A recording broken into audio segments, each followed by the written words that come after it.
El govern d'Ariel Sharon ha contemplat la guerra de l'Iraq des de lluny, esperant que el deixés en una situació de força. Ara sap que començaran les pressions nord-americanes perquè negociï amb els palestins. Ell ha decidit obrir el foc. Aquest matí, en unes declaracions al diari liberal Haaretz, Sharon afirma que la guerra ha creat una oportunitat per l'acord. Es proclama determinat a aconseguir-ho, negociant amb una autoritat palestina reformada. El primer ministre israelià reconeix que s'hauran de fer doloroses concessions i, concretament, que els colons s'hauran de retirar d'alguns assentaments enclavats a Cisjordània. Sharon cita 3 llocs emblemàtics per als jueus, la ciutat de Betlem i les colònies de Shiloh i Beitel.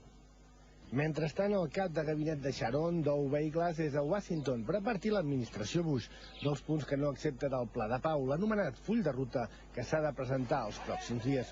Un pla que contempla aturar la construcció de nous assentaments i l'establiment d'un estat palestí el 2005. Amb les declaracions d'Ariel Sharon i l'anunci que s'espera pels pròxims dies, potser demà mateix, de nou govern del primer ministre palestí, Abu Mazen, sobre una nova etapa en el conflicte israelo-palestí. Nova etapa que, és cert, els palestins miren amb gran desconfiança i els israelians amb molt escepticisme, però nova etapa al cap i a la fi. Jaume Masdeu, TV3, Jerusalem.